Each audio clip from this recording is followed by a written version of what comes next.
count the days. So I better stand up then because I can see my friend back.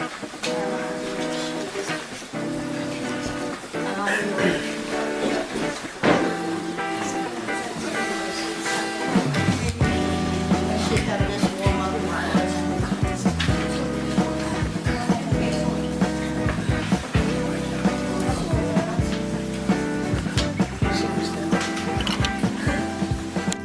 Today is lesson 6. So we have just passed the midpoint of the course, right? And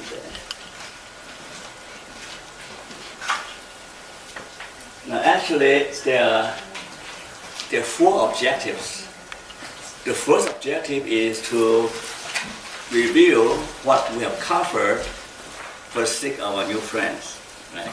Some people come here for the first time, so we'll briefly review what we covered in previous weeks. And today we'll talk about how to use the pure test and how the pure fit in the overall plan. And thirdly, why the pure principles are important for building a happy life, or building a happy marriage, or create a better future for yourself. Now, think about that. Have you ever built a house? Who built it here? Shaw? I helped. Built a house. Huh? I helped. You helped build a house. Okay? My wife had built a house. Okay? Yes, I did. I did too. Now, It's very rewarding. can you build a house without a blueprint? Not Can you? effectively. Huh? You can? You have built a house too? But usually you have blueprint, usually, okay? Unless you're very experienced, a builder, you know. But in most cases, you need a blueprint or plan. I mean, you might draw it out, but you have a plan in your head, right? Now, can you build a life without a plan? Not effectively. Can you build a preferred life, the good life, the ideal life, without a plan? Not very likely. You know what? If you don't plan, other people will plan for you, right? I mean, you either have other people plan for you, or you plan for yourself. So,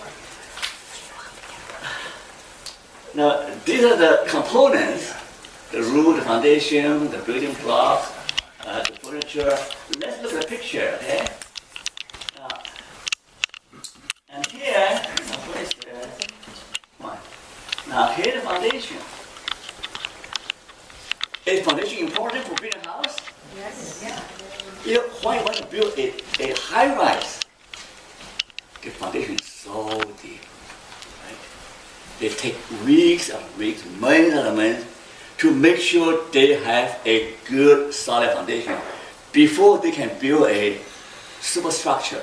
Now, do you know the parable of the wise builder and a foolish builder? A foolish builder built a house on sand, right? When the storm comes, the house collapses. A wise builder built a house on rock, on solid ground. So when the storm comes, it stands. Now, so what is this foundation? I'm suggesting to you that the foundation to build a good marriage, to build a good career, to build life is based on what makes you uniquely human. It's based on the fundamental, basic attributes of what makes you different from animals, what makes you different from the machines, what makes you uniquely human. Okay. Now, Frank will talk about 3 things, the basic tenet. One is the freedom of choice. You have the ability to exercise your freedom as uniquely human. We are moral agents. We decide what's right or wrong. We're also causal agents. We make things happen. Now, some people believe in determinism. Oh, I'm a mess. Because look at my parents. I have rotten parents. They make me so. Or they blame the government, or blame the genes. I was born stupid, I was born loser. Now, this is called the victim mentality. A victim, you know what? Oh, I'm just a victim. Other people make me into such a miserable shape. Now, if you have a victim mentality, you can build a good future for yourself, right? Because, oh, that I can do. Other people make me so miserable, make me depressed, make me a loser. So the first thing to build a life is that you have ownership of your own life, right? You're responsible for your marriage, you're responsible for your happiness, you're responsible for your future. But that is the first rule. The second rule is the will to meaning. You know, Freud talked about the will to pleasure, and Adler talked about the will to power. Nietzsche talked about the will to power. Superman, right? And Frankl talked about the will to meaning. You have the basic desire to live a life that is meaningful to you. Everybody has a unique meaning to pursue, and everybody has a niche in the larger scheme of things. Right? Your life is different from my life. Your gifts are different from my gift.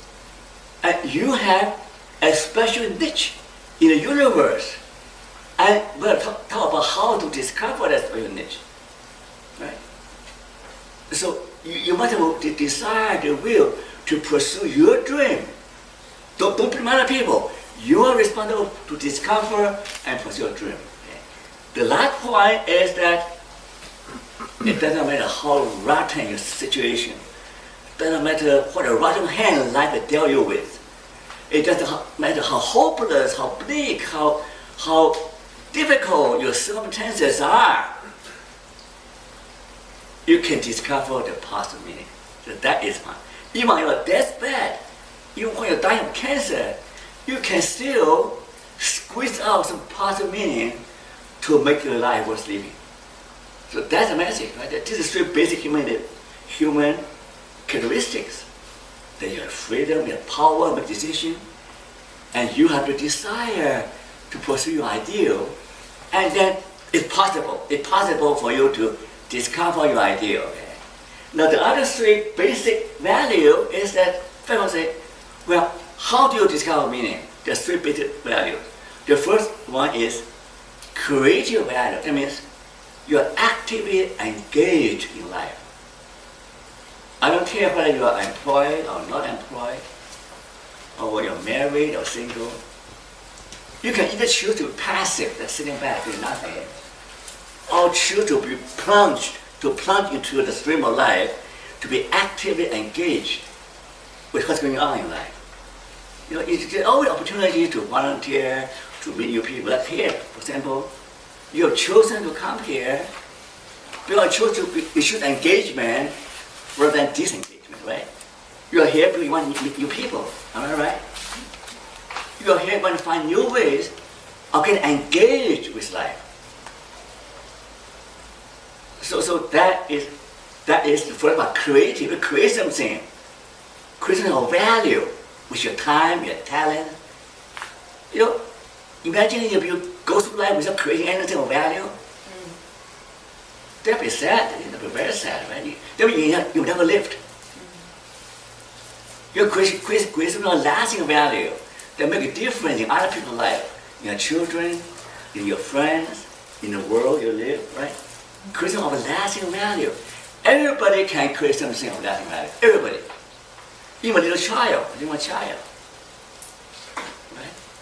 Even a little child, everybody can.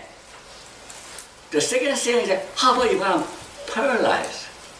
I'm handicapped, and I can't do very much. I'm old, I'm sick. I'm lying on the deathbed. I'm dying of something. How come you can't do anything? The second way to create value, to create meaning is experiential. you will still learn to appreciate the people around you, your wife, your child. Learn to appreciate life. Learn to appreciate the fresh air, the flower, the rain. You learn to appreciate, be open to the beauty around you. Right? There are beauty all around you. There are friends who care about you. You have to be open, right? You have to open your heart, open your mind, open yourself to receive the gifts of life, right? And finally, if you even can't receive anything, if all things that happen to you is bad, you know, you're being tortured, being harassed and being oppressed. Every day is a bad day, and every minute is painful. You still have the attitude of hero's attitude, right? Say, I am not going to be defeated. I will take a stand and live with dignity, with human dignity. I can be destroyed, but I cannot be defeated. That's Hemingway, right? Hemingway, the old man at sea, right?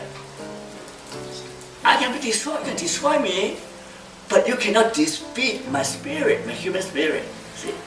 So this is the foundation. Now, if you have these foundations, and then you'll be okay.